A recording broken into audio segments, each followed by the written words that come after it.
আপনার এই হাতকেই বানিয়ে নেন আজ স্কেল অথবা ফিতা বা যে কোনো মাপার একটা মানদণ্ড। কেন আপনি এই হাতকেই ফিতা, মানদণ্ড বা স্কেল হিসাবে ব্যবহার করবেন?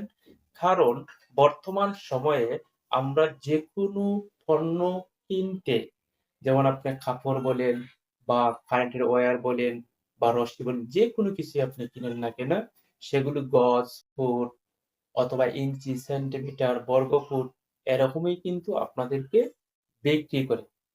বর্তমান এই দুর্নীতিবাজ সমাজে অসাধু ব্যবসায়ীদের অভাব নেই।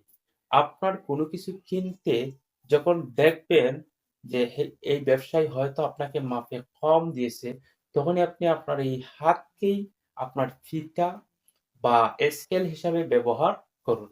চলুন আমরা প্রথমেই দেখে নিই এই হাতের পরিমাপগুলা কি। আপনারা একটু দেখুন, ১ হাত সমান ৪৫ সেন্টিমিটার। আপনার ১ হাতেই ৪৫ সেন্টিমিটার পেয়ে যাবেন।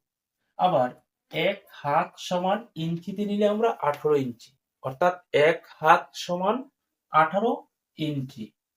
আবার দেখা যাচ্ছে ১ হাত সমান আমরা যদি ফুটে কনভার্ট করি তাহলে সেটা হচ্ছে ১.৫ ফুট। অর্থাৎ ১.৫ ফুট। ১ হাত আরো আধা হাত।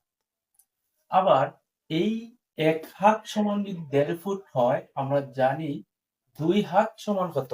এরকম ২ টা হাতে আমাদের হয়ে যায় ১ গজ। আমরা যদি গজ হিসাবে কোনো কিছু কিনতে চাই তাহলে আমাদের এই হাতটা যদি স্কেল অথবা ফিতা হয়ে যায় তাহলে আমাদের মাপে কম দিতে পারবে না। এই ২ হাত সমান কত? ১ গজ। আমরা এগুলা জেনে নিলাম।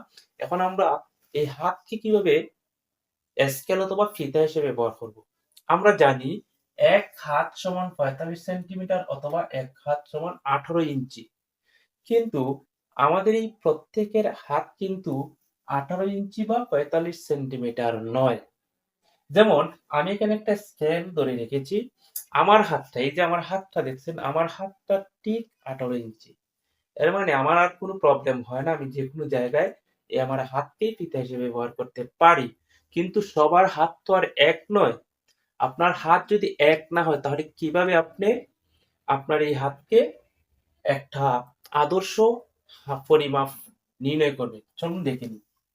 আমরা এই যে আমাদের স্কেল অথবা ফিতা দিয়ে আমাদের এই হাতটা মাপবো। দেখুন, আমি ঠিক এখানে ১৮ ইঞ্চি বা ১ হাত রেখেছি।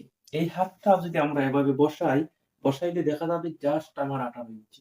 মানে আমার হাতটা ১৮ ইঞ্চি। কিন্তু সবার হাত তো আর সমান নয়। হাত যদি সমান না হয় তাহলে আপনি কি করবেন? দেখুন, মনে করেন আপনার হাতটা এভাবে আপনি ফিতা ধরলেন ১৮ ইঞ্চি, ১৮ ইঞ্চি এই এতটুকু। কিন্তু আরো বাকি রয়েছে আমাদের কতটুকু? আমরা যেকোনো আঙ্গুল দিয়ে মেপে নেব। দেখা যাচ্ছে যে ২ আঙ্গুল অথবা ৩ আঙ্গুল। অর্থাৎ আমার ১ হাত থেকে আরো ৩ আঙ্গুল দিয়ে দিলে এড করলে আমার ১৮ ইঞ্চি হয়। অথবা কারো আছে ৪ আঙ্গুল, কারো আছে ১ আঙ্গুল, কারো আছে ২ আঙ্গুল। আপনারা আপনার হাত মেপে দেখবেন আর কয়টা আঙ্গুল আপনার হাতে এড করলেই একটা আদর্শ মানে চলে যায় আপনার হাত। তখনই আপনি বাজারে গেলে আপনি হয়তো কোনো একটা সুতা অথবা কোনো একটা কাঠিকে আপনার এই হাতটা রেখে আপনার যে ২ আঙ্গুল এড করতে ২ আঙ্গুল এড করে ১ হাত ধরে নিবেন।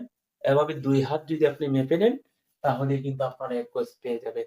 ১ হাত মেপে নিলে আপনি ১.৫ ফুট পেয়ে যাবেন বা ১ হাত মেপে নিলে আপনি ১৮ ইঞ্চি পেয়ে যাবেন। আশা করি ভিডিওটা ভালো লাগছে।